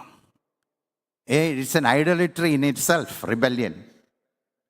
അപ്പോൾ ഈ മനുഷ്യനെ ഇത്രയും വേദനിപ്പിക്കുന്ന ഒരു അധികാരിക്കയുടെ കീഴിൽ താൻ കീഴ്പ്പെട്ടു പോയത് നോക്കിക്കാട്ടെ. 24-ാമത്തെ അധ്യായത്തിൽ 8-ാമത്തെ വാക്യത്തിൽ ഇപ്രകാരമാണ്: സൗലിനെ മനസ്സിലായി, തൻ്റെ കയ്യിൽ എനിക്ക് അവസരം കിട്ടിയിട്ടും ഉപയോഗിക്കാതെ തൻ്റെ ജീവനെ ദാവീദ് രക്ഷിച്ചു. കാരണം അവിടെ നിന്നുകൊണ്ട് വിളിച്ചു പറഞ്ഞു, എൻ്റെ കയ്യിലിരിക്കുന്ന വസ്ത്രാഗ്രം ഇതാണ്. I had an opportunity. എനിക്ക് അവസരം ഉണ്ടായിരുന്നു, ഞാൻ ഉപയോഗിച്ചില്ല. അത് പറയുന്ന സമയത്ത് നോക്കിക്കാട്ടെ എങ്ങനെയാണ് പറയുന്നതെന്ന്. 24-ാമത്തെ അധ്യായത്തിൻ്റെ 8-ാമത്തെ വാക്യത്തിൽ ഇങ്ങനെ നാം വായിക്കുന്നു: ദാവീദ് എഴുന്നേറ്റ് ഗുഹയിൽ നിന്ന് പുറത്തിറങ്ങി സൗലിനോട്, എൻ്റെ യജമാനായ രാജാവേ. ആരെ വിളിക്കുന്നതെന്നറിയാമോ? അനേക പ്രാവശ്യം തനിക്ക് നേരെ കുന്തമെറിഞ്ഞ മനുഷ്യൻ, തന്നെ കൊല്ലുവാൻ 3000 പേരോടുകൂടെ യാത്ര തിരിക്കുന്ന മനുഷ്യനോട്, യജമാനെ,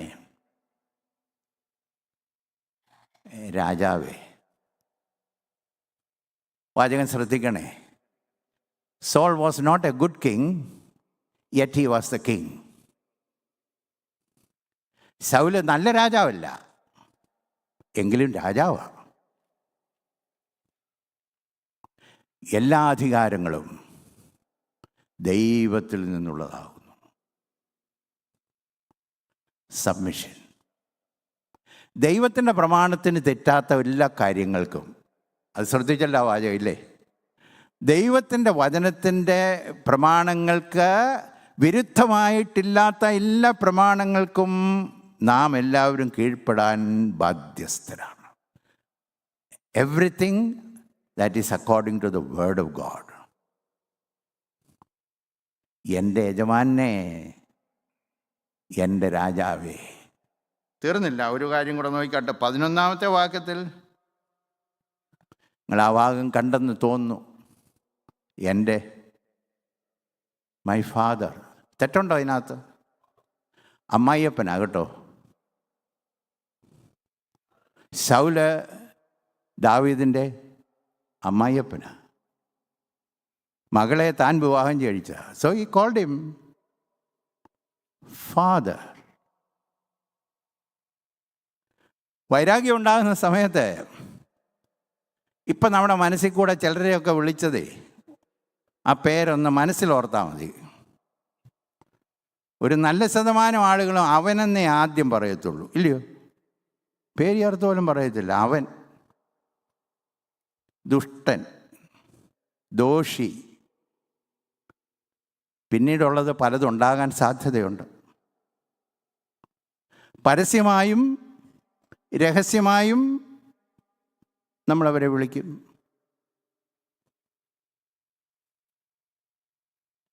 ഇത്രയും ദോഷം ചെയ്തിട്ടും gave Saul full respect. എത്ര മനോഹരമില്ലയോ? ഹംബിൾ, എൻ്റെ രാജാവേ. നമ്മുടെ ജീവിതത്തിൽ ഇത് അനുവർത്തിക്കാൻ ഇനി ഇടയാകട്ടെ. കർത്താവ് നമുക്കിടെ ജീവിതത്തിൽ വേദനിപ്പിക്കുന്ന ആളുകൾ നമ്മുടെ ജീവിതത്തിൽ ഉണ്ടാകുമ്പോൾ മനസ്സിൽ പോലും അവരെ താഴ്ത്തി കിട്ടുന്ന വാക്കുകൾ കൊണ്ട് അഭിസംബോധന ചെയ്യാതിരിപ്പാൻ. ഞാനിപ്പോൾ പറയുന്നത് പ്രാക്ടീസ് ചെയ്യാൻ വെരി ഡിഫിക്കൽട്ട്. ഇതിലാണ് ആത്മനിറവ്. when you are filled with the Spirit of God. മനുഷ്യരാൽ അസാധ്യം, എന്നാൽ ദൈവത്താൽ സാധ്യം. അടുത്തത് നോക്കിക്കാട്ടെ, അദ്ദേഹത്തിൻ്റെ ജീവിതത്തിൽ ആറാമതായി ഈൽഡിങ് ടു ഗോഡ്സ് വിൽ. ഈ പ്രതിസന്ധിയെ താൻ അഭിമുഖീകരിച്ചത് എങ്ങനെയാണെന്ന് 15-ാമത്തെ വാക്യത്തിൽ ഇപ്രകാരം പറയുന്നു: ആകയാൽ യഹോവ ന്യായാധിപനായി എനിക്കും നിനക്കും മധ്യേ ന്യായം വിധിക്കുകയും എൻ്റെ കാര്യം നോക്കി വ്യവഹരിച്ച് എന്നെ നിൻ്റെ കയ്യിൽ നിന്ന് വിടുവിക്കുകയും ചെയ്യുമാറാണ്. Let God be the judge. എത്ര മനോഹരമായിരിക്കുന്നില്ലയോ? Yielding to God's will. ദൈവമേ, ഈ പ്രതിസന്ധി എന്നെ ഇദ്ദേഹം ഒരുപാട് വേദനിപ്പിക്കുന്നു, എനിക്കൊരുപാട് പ്രയാസങ്ങൾ. നീ എനിക്ക് ന്യായാധിപനായി, എൻ്റെ കാര്യം നീ എനിക്ക് തീർത്തു തരണം. Let God take care of it. പല കാര്യങ്ങളും നമ്മൾ അങ്ങനെ ചെയ്താൽ അനേക സംഘർഷങ്ങൾ ഒഴിവായേനെ, ഇല്ലേ? അനേക കോൺഫ്ലിക്ട്സ് ഒഴിവായേനെ.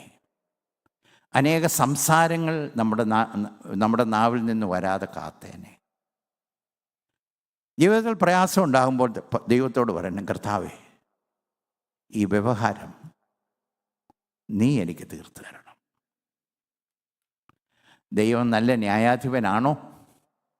അനീതിയുള്ളവനല്ല, നീതിയുള്ള ന്യായാധിപനാണ്.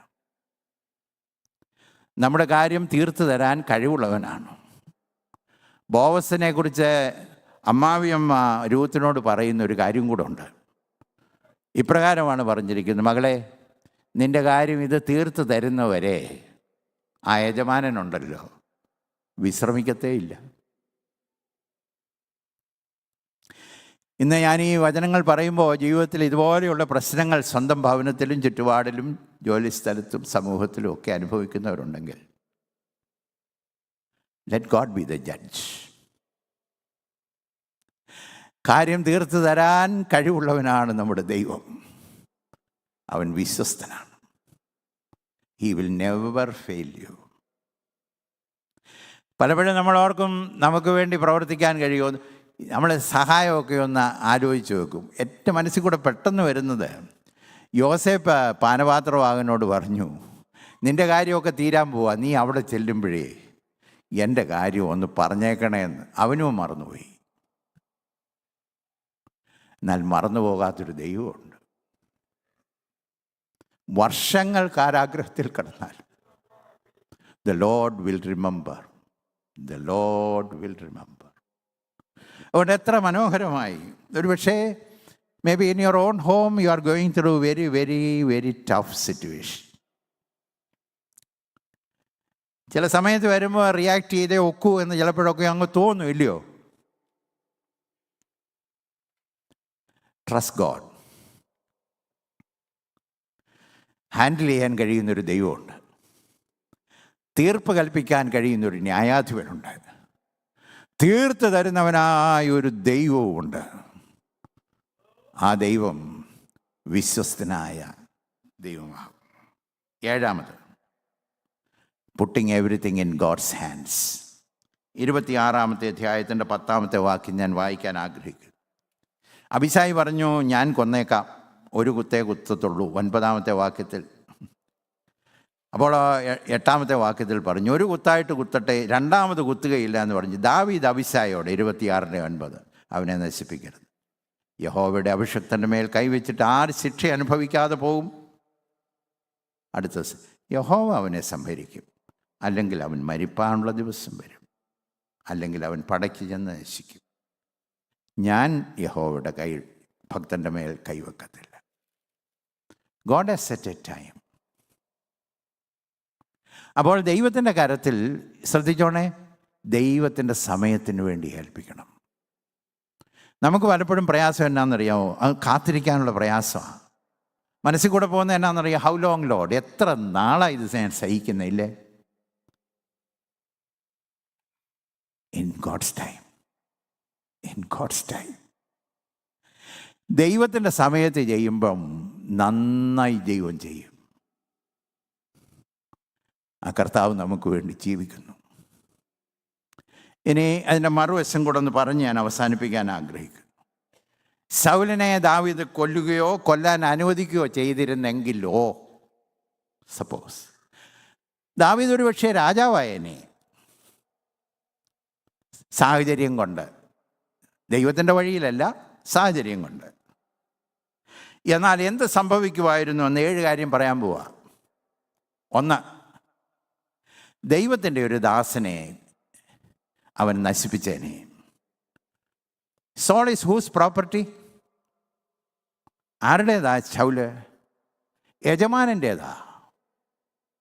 അതുകൊണ്ടാണ് അപ്പസ്തലൻ പറയുന്നു, ഒരുത്തൻ വീഴുന്നെങ്കിൽ യജമാനന് വേണ്ടിയാണ് അവൻ വീഴുന്നത്. He belongs to the Lord. അപ്പോൾ യജമാനൻ്റെ പ്രോപ്പർട്ടിയിൽ കൈവച്ചതായിട്ടിരുന്നേനെ. 2, guilty of taking things into his hands. കാര്യങ്ങൾ കൈകാര്യം ചെയ്യുന്നത് ദൈവമല്ലേ. ദൈവം കൈകാര്യം ചെയ്യാൻ താമസിക്കുന്നതുകൊണ്ട് ഞാനതങ്ങ് ഏറ്റെടുത്തതുപോലെ ഇരുന്നേനെ. We would have been guilty. 3-ാമത്തെ കാര്യം, ദാവീദ് ഇസ്രായേലിൻ്റെ മധുരഗായകനായിരുന്നില്ലയോ? ഇത് ചെയ്തിരുന്നെങ്കിൽ അവൻ്റെ പാട്ട് തീർന്നു പോയേനെ. പിന്നെയും പാടരുതോ എന്ന് ചോദിക്കുമായിരിക്കും, ഇല്ലയോ? ഇപ്പം ഞാൻ പറയുമ്പോൾ ജീവിതാനുഭവം കൊണ്ട് ഞാൻ തമ്പുരാനുമായുള്ള ബന്ധത്തിൽ ഉലച്ചിൽ വന്നേച്ച് ഈ പാടിയാലും പാടുകയാണോ? അല്ലാത്തപ്പോൾ പാടുമ്പോൾ പാട്ടിനൊരു സന്തോഷമുണ്ടില്ലേ? ജീവിതം കുഴച്ചിലായച്ച് പാടുമ്പോഴും ആ പാട്ടങ്ങോട്ട് ശരിയാൻ കൈയൊക്കെ അടിക്കുന്നുണ്ട്. പക്ഷേ ഇതിനകത്ത് song is not coming in from inside you. ആകെ വന്ന് റെവർബറേറ്റ് ചെയ്യണ്ടായോ? ദൈവമക്കൾ പാടുമ്പോൾ അങ്ങനെ ആയിരിക്കണം. It must come from the heart of a soul, heart and soul. അതിനകത്തുനിന്ന് പാടുമ്പോൾ ഒരു സന്തോഷമുണ്ട്. എൻ്റെ ഉള്ളം യഹോവയെ മഹിമപ്പെടുത്തുന്നു. ഈ മനുഷ്യൻ്റെ മേൽ കൈവച്ചിരുന്നെങ്കിൽ അന്ന് പാട്ട് തീർന്നേനെ. 5, പിന്നീട് ശിമെയി, ബെന്യാമീൻ ഗോത്രക്കാരൻ, ശൗലിൻ്റെ രക്തം നിൻ്റെ മേലാണെന്ന് ഒരിക്കൽ പറഞ്ഞിട്ടുണ്ട് കേട്ടോ. 2 ശമൂവേൽ 16-ാമത്തെ അധ്യായം പോയി വായിച്ചാൽ മതി.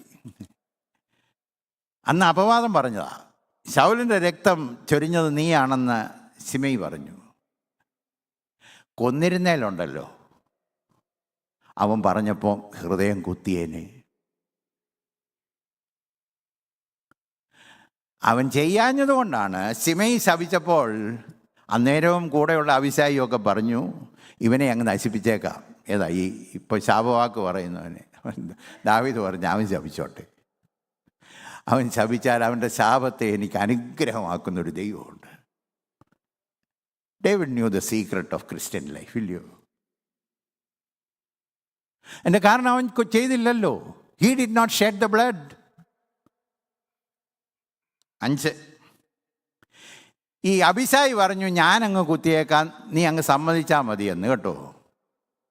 ഇത് നടന്നിരുന്നെങ്കിൽ പിന്നീട് ഒരവസരം വരുമ്പോൾ അഭിഷായിയെ തിരുത്താൻ പോയാൽ ഉടനെ അഭിഷായി എന്ത് പറഞ്ഞതിനെന്നറിയാവോ? അന്നേ ചെയ്തത് ഓർക്കുന്നുണ്ടോ? അനേകരുടെയും സ്വാധീനം പോയത് ഇപ്പോൾ എവിടാന്നറിയാവോ? നമ്മൾ ചിലരെയൊക്കെ ചിലത് ചെയ്യാൻ അനുവദിച്ചു. And they know the story.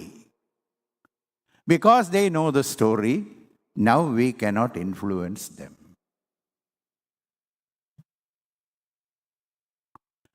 ദാവീദ് പറഞ്ഞു, നീ ചെയ്യണ്ട. അതുകൊണ്ട് പിന്നീട് അഭിഷായെ ശാസിക്കേണ്ടി വന്നാൽ ശാസിക്കാനുള്ള അധികാരം അദ്ദേഹത്തിനുണ്ടായിരുന്നു. He could do it. നമ്മുടെ ഇൻഫ്ലുവൻസ് പലപ്പോഴും ഭവനത്തിൽ നഷ്ടപ്പെടുന്നത് we let our children cross boundaries. Unknowingly ഒരു ചെറുതായിട്ടൊന്ന് അനുവാദം കൊടുക്കും, അവരത് ഓർക്കും. നമ്മൾ ബൗണ്ടറി ലംഘിക്കുന്ന അവർ കാണുകയും ചെയ്യും. ദാവീദ് പറഞ്ഞു, ഈ കാര്യത്തിൽ ഞാൻ ഇടപെടത്തില്ല. അബിശായി ഓർക്കും, അവൻ്റെ ആയുസ് മുഴുവൻ ഓർക്കും. ഈ യജമാനൻ അങ്ങനെ ചെയ്യുന്നവനല്ല, എൻ്റെ ദാവീദ് അത് ചെയ്യത്തില്ല. 6 24-ാമത്തെ അധ്യായം 17-18 ഒക്കെ വാക്യം വായിക്കുമ്പോൾ ശൗല് കരഞ്ഞെന്നൊക്കെ പറഞ്ഞിട്ടുണ്ട് കേട്ടോ. റിഗ്രറ്റ്സാണ്, അല്ലാണ്ട് റിപ്പൻറ്റൻസ് അല്ല. എങ്കിലും ശൗലിനെ അനുതപിക്കാനുള്ള അവസരം കൂടെ ദാവീദ് കൊടുത്തു, മാനസാന്തരപ്പെടാനുള്ളൊരു അവസരം. ഞാനത് വായിക്കുന്നത് നല്ലതായിരിക്കുമെന്ന് എനിക്ക് തോന്നുന്നു. 24-ാമത്തെ അധ്യായത്തിൻ്റെ 16. ദാവീദ് ശൗലിനോട് ഈ വാക്കുകൾ സംസാരിച്ച് തീർന്ന ശേഷം, എൻ്റെ മകനെ ദാവീദേ, ഇത് നിൻ്റെ ശബ്ദമോ എന്ന് ചോദിച്ചു പൊട്ടിക്കരഞ്ഞു. പിന്നെ അവൻ ദാവീദിനോട് പറഞ്ഞു, നീ എന്നേക്കാൾ നീതിമാൻ, ഞാൻ നിനക്ക് തിന്മ ചെയ്തതിന് നീ എനിക്ക് പകരം നന്മ ചെയ്തിരിക്കുന്നു. പക്ഷേ ആ അനുതാപത്തിലേക്ക് പോയില്ല കേട്ടോ. 26-ാമത്തെ അധ്യായത്തിൽ വന്നപ്പോൾ വീണ്ടും ഇത് തന്നെ ചെയ്തു. എങ്കിലും മാനസാന്തരത്തിനൊരവസരം കൊടുത്തു. അപ്പോൾ നമ്മുടെ നല്ല ക്രിസ്തീയ ജീവിതം ചിലർക്കൊക്കെ മാനസാന്തരത്തിന് അവസരം കൊടുക്കുന്നതാണ്. Our good reactions, the way we say, the way we act, we are giving people an opportunity to come to God. ദാവീദിൻ്റെ ഈ പ്രവൃത്തി ആ മനുഷ്യൻ്റെ ഹൃദയത്തിൽ പാപബോധം ഉളവാക്കിയെങ്കിൽ isn't it wonderful?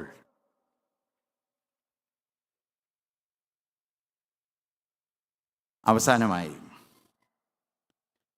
ക്രിസ്തുവിനെ പോലെ പ്രവർത്തിച്ചു എന്ന് ഇന്ന് രാത്രി നിങ്ങളോട് പറയാൻ എനിക്ക് അവസരം ലഭിച്ചത് ദാവീദ് തൻ്റെ പരിശുദ്ധാത്മ നിറവിൽ നിയന്ത്രിച്ചതുകൊണ്ടാണ്. He became Christ-like. അവസാനിപ്പിക്കുന്നതിന് മുമ്പേ ഒരു കാര്യം ഓർപ്പിച്ച് അവസാനിപ്പിക്കാൻ ആഗ്രഹിക്കുന്നു. ഗോലിയാത്തിൻ്റെ മേൽ 17-ാമത്തെ അധ്യായത്തിൽ ജയിച്ച സംഭവം ഇവിടെ ഇരിക്കുന്ന എല്ലാവർക്കും അറിയാം, ഇല്ലേ? ബാലനായ ദാവീദ് ഇസ്രയേലിനെതിരായി വന്ന യോദ്ധാവിനെ ഏകനായി തോൽപ്പിച്ചു, ദൈവത്തോടു കൂടെ തോൽപ്പിച്ച് ദാവീദ് മടങ്ങി പട്ടണത്തിൽ കൂടെ വരുമ്പോൾ പാടിയ പാട്ട് ഓർക്കുന്നുണ്ടോ? യെരുശലേം പുത്രിമാർ പാടിയൊരു പാട്ടുണ്ട്. ശൗൽ 1000 കൊന്നു, ദാവീദോ 10,000 കൊന്നു. ഒരു വലിയ വിജയമായിരുന്നു. There was song in the street. ഇന്ന് നമ്മൾ വായിച്ച വേദഭാഗത്ത് ദാവീദ് ജയിച്ചോ? ജയിച്ചു. ആരേലും പാടിയോ? ആരും പാടിയില്ല. ഗോലിയാത്തിനെ തോൽപ്പിച്ചപ്പോൾ യെരുശലേം കന്യകമാർ പാടി. പക്ഷെങ്കിൽ ആരും അറിയാത്ത കാട്ടിൽ ദാവീദ് ജയിച്ചപ്പോൾ സ്വർഗം പാടി. Heaven sang. ഞാനത് വിശ്വസിക്കുന്നു. ആ സ്ത്രീകൾ പാടിയത് കൊണ്ട് ദാവീദിന് കാട്ടിപ്പോകേണ്ടി വന്നു. ചരിത്രം അറിയാവുന്നവർക്ക് മനസ്സിലായിട്ടുണ്ടല്ലേ? സ്വർഗം പാടിയാൽ ദൈവം നിന്നെ ഉറപ്പിക്കും. Because people praised him, he had to go to the forest. When God praises you, you will be blessed. കാട്ടിൻ്റെ ഉള്ളിൽ ആരും കാണാത്ത സ്ഥലത്ത് അബിശായും താനും മാത്രം ഉള്ളപ്പോൾ 2 പേര് മാത്രമേ ഉള്ളൂ. തനിക്ക് കിട്ടിയ അവസരത്തെ ഉപയോഗിക്കാതെ ദൈവ സ്വഭാവം അങ്ങോട്ട് വെളിപ്പെടുത്തി. Nobody saw it. Nobody praised it. ഇന്ന് രാത്രി ദൈവവചനം പറയുന്നത് കൊണ്ട്, ദൈവവചനം നമ്മുടെ കയ്യിൽ കിട്ടിയത് കൊണ്ട് എൻ്റെ വാക്കുകളിൽ ഞാൻ തൻ്റെ ജീവിത സ്വഭാവത്തെ വർണ്ണിക്കുന്നുവെങ്കിലും അന്ന് രാത്രിയിൽ ആരും അതിന് കൈകൊട്ടിയില്ല. പക്ഷെ ഞാൻ പൂർണ്ണമായി വിശ്വസിക്കുന്നു, ദാവീദിൻ്റെ ആ പ്രവർത്തനം കണ്ട ഒരു ദൈവമുണ്ട്, എൻഡോഴ്സ് ചെയ്തു. My servant David. ജീവിതത്തിൽ വീഴ്ചയൊക്കെ വന്നെങ്കിലും തമ്പുരാൻ ആ വാക്ക് പറയുമ്പോൾ നിങ്ങൾ ശ്രദ്ധിച്ചിട്ടുണ്ടോ? മൈ സെർവൻറ്റ് ഡേവിഡ്, എൻ്റെ ദാസനായ ദാവീദ്. രാത്രി നമ്മുടെ ജീവിതത്തെ ഒന്ന് ശോധന ചെയ്യണം. ഹൃദയത്തിൻ്റെ ഉള്ളിൽ ഇതുപോലെ ആരോടെങ്കിലും ഒരു പ്രതിസന്ധി ഉള്ളതായി ഇന്നിരിക്കുന്നെങ്കിൽ ഇന്ന് രാത്രി ഹീൽഡാകണം. സൗഖ്യം വരുത്തുന്നവനാണല്ലോ നമ്മുടെ കർത്താവ്. ചില ബന്ധങ്ങൾ ഇന്ന് സൗഖ്യമാകണം. അകന്നിരിക്കുന്നവർ അടുത്തു വരണം. വേദനിപ്പിക്കുന്ന ചില സ്വഭാവങ്ങൾ ഇന്ന് നമ്മുടെ ജീവിതത്തിൽ നിന്ന് മാറണം. പരിശുദ്ധാത്മാവിൽ നമ്മുടെ ഹൃദയം ദൈവസ്നേഹം കൊണ്ട് നിറയണം. അവസരം കിട്ടിയാൽ പോലും വാക്കുകൊണ്ടോ പ്രവൃത്തി കൊണ്ടോ വേദനിപ്പിക്കാത്ത, മുറിപ്പെടുത്താത്ത ദിവ്യ സ്വഭാവമുള്ളവരായി എഴുന്നേറ്റ് പോകണം. ആരറിഞ്ഞാലും സേഫായി ചെയ്യാനൊത്തെങ്കിലും, ആരും അറിയാതെ ഉപദ്രവിക്കാൻ കഴിയുമായിരുന്നുവെങ്കിലും അതുപോലും ചെയ്യാതെ കർത്താവിൻ്റെ വചനത്തിൻ്റെ വെളിച്ചത്തിൽ ദൈവപ്രമാണം വിട്ട് ജീവിക്കത്തില്ല എന്ന് തീരുമാനിച്ച്, ഒരു ചെറിയ തെറ്റ് ചെയ്യുമ്പോൾ പോലും ഹൃദയം വേദനിക്കുന്നെങ്കിൽ ഒരു നല്ല ദൈവ പൈതലായി ജീവിച്ച് വലിയ അനുഗ്രഹം നടക്കും, വലിയ അത്ഭുതം നടക്കും. So I pray that God's healing power will move through the congregation. Maybe with parents. പേരൻസുമായിട്ട് അകലുന്നവരുണ്ട്, ഹൃദയത്തിൽ നിന്ന് അങ്ങ് കയ്പുള്ളവരുണ്ട്. പേരൻസ് ആൻഡ് ചിൽഡ്രൻ അങ്ങനെയൊക്കെ ഉള്ളവരുണ്ട്. കപ്പിൾസ് കുടുംബത്തിൽ ഉള്ളിൽ അകത്തുള്ള വൈരാഗ്യത്തോടെ ജീവിക്കുന്നവർ കാണും. സഹോദരങ്ങൾ തമ്മിൽ, നമ്മുടെ സഭാബന്ധങ്ങളിൽ 5-10 വർഷങ്ങൾക്ക് മുമ്പ് ചെയ്തത് ഇപ്പോഴും ഓർത്ത് അവസരത്തിന് വേണ്ടി കാത്തിരിക്കുന്നവർ കാണും. ഇന്ന് അത് ദൈവസന്നിധിയിൽ സമർപ്പിച്ച് പൂർണ്ണ സൗഖ്യം ഉണ്ടാകാനിടയാകണം. ഹല്ലേലൂയ. ഈ ദൈവത്തിൻ്റെ ഒരു ഫേവർ നമ്മുടെ ജീവിതത്തിലോട്ട് വീണാൽ, സഹോദരങ്ങളെ,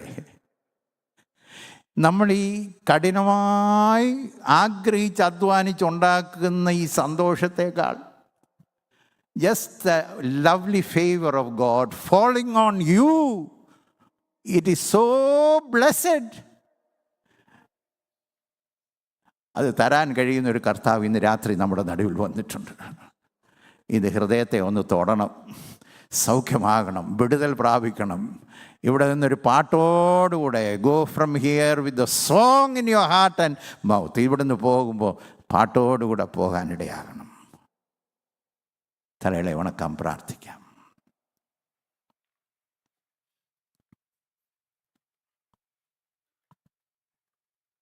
കർത്താവേ, നിന്നെ ഒന്ന് സ്പർശിക്കണമേ. ഇവിടുന്ന് എഴുന്നേറ്റ് പോകുമ്പോൾ ഒരു മുറിവിൻ്റെ പാടുപോലുമില്ലാതെ അങ്ങയുടെ തിരുരക്തത്താൽ, ഓ ദ ക്രോസ് എത്ര മനോഹരമാണെന്നറിയാമോ, കാൽവറി ക്രൂസ്. നമ്മുടെ സകല ദോഷങ്ങളും പാപങ്ങളും മുറിവുകളും,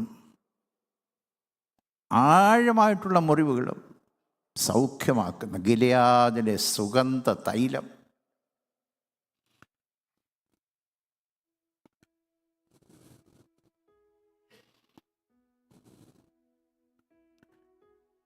ഇവിടെ ഇരിക്കുമ്പോൾ തന്നെ എവിടെയൊക്കെ ബന്ധങ്ങൾ ഉലഞ്ഞിട്ടുണ്ടെന്നറിയാം.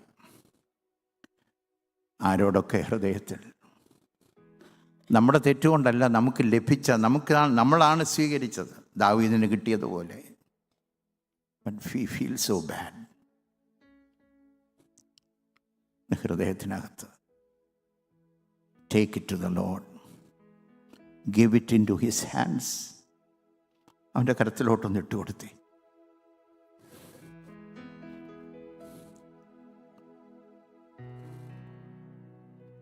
കർത്താവ് വന്നിട്ടുണ്ട്, ഗുരു വന്നിട്ടുണ്ട്. അവൻ നിങ്ങളെ വിളിക്കുന്നു.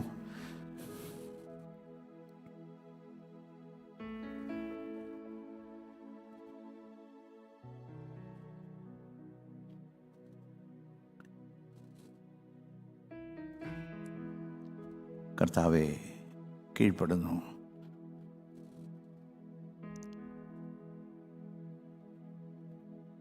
എൻ്റെ ആത്മാവിനെ എൻ്റെ ഉള്ളിൽ ദാവീദിൻ്റെ ഉള്ളിൽ പകർന്നതുപോലെ ഒന്ന് പകരണേ കർത്താവേ.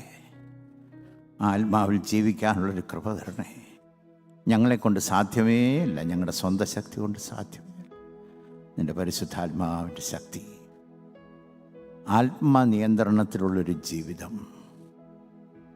Spirit of the living God, fall afresh on me. Break me, melt me, mold me, and fill me. Spirit of the living God, fall afresh on me. Spirit of the living God, fall afresh on me. Break me, break me, melt me, mold me and fill me. Spirit of the living God, fall afresh on me. ഞങ്ങളുടെ കർത്താവേ, ദാവീദിൻ്റെ ഹൃദയം തരണേന്നല്ല ഞങ്ങൾ പ്രാർത്ഥിക്കുന്നു, അങ്ങയുടെ ഹൃദയം തരണം.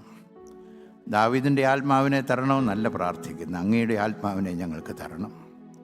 ആ ആത്മാവിൽ അനുസരിച്ച് ജീവിക്കാനുള്ള ദൈവകൃപ ഞങ്ങൾക്ക് തരണം.